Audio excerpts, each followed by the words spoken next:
नमस्कार, मैं श्रेया। आप देख रहे हैं डिजिटल इंडिया न्यूज। बढ़ते हैं खबरों की ओर। दुनिया में पाकिस्तान की पोल पीएम से मिलेंगे सांसद। विदेशों में दौरे पर गए सर्वदलीय प्रतिनिधिमंडल के पाकिस्तान को आतंकवाद के मुद्दे पर बेनकाब किया और ऑपरेशन सिंदूर की सच्चाई दुनिया के सामने रखी है।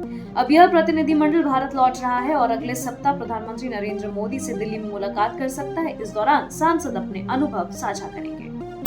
तेजस्वी का जवाब, पीएम से मुलाकात की तैयारी। तेज प्रताप यादव के जयचंद वाले आरोप पर तेजस्वी यादव ने सफाई दी कि लालू प्रसाद यादव का फैसला पार्टी हित में है और वही अंतिम है। दूसरी ओर पाकिस्तान को अंतर्राष्ट्रीय मंचों पर बेनकाब कर चुके सांसदों से प्रधानमंत्री मोदी की आगामी सप्ताह में मुलाकात संभावित है।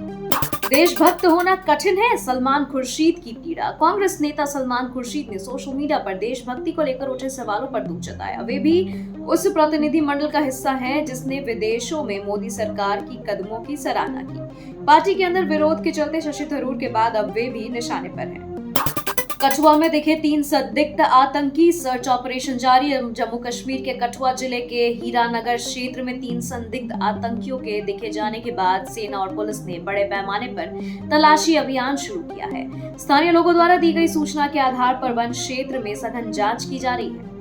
पतंजलि को बड़ा झटका, 273 करोड़ की जीएसटी याचिका खारिज। इलाहाबाद हाई कोर्ट ने पतंजलि आयुर्वेद की ओर से दाखिल याचिका को खारिज कर दिया है। कंपनी पर 2,273.5 करोड़ रुपए की जीएसटी पेनल्टी लगाई गई थी। कोर्ट ने स्पष्ट किया कि यह सिविल मामला है, इसके लिए आपराधिक ट्रायल की जरूरत नहीं है।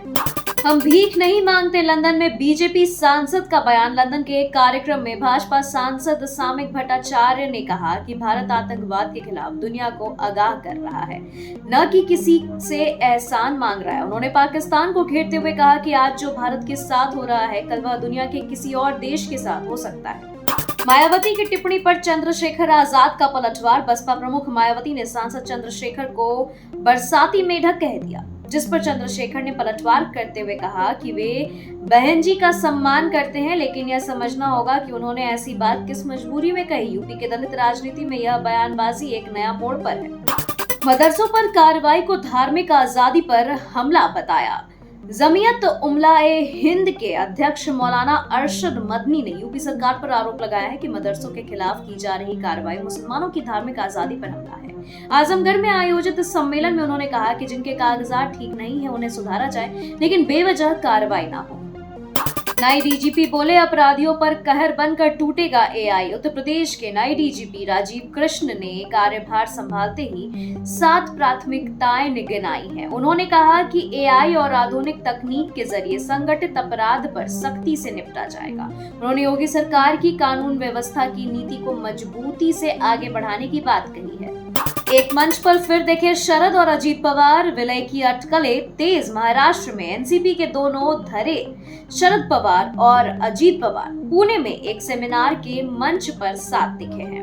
यह मुलाकातें एनसीपी के संभावित पुनः एकीकरण की अटकलों को हवा दे रही है। जी हाँ, सेमिनार में कृषि और चीनी उद्योग में एआई के उपयोग पर चर्चा हुई है।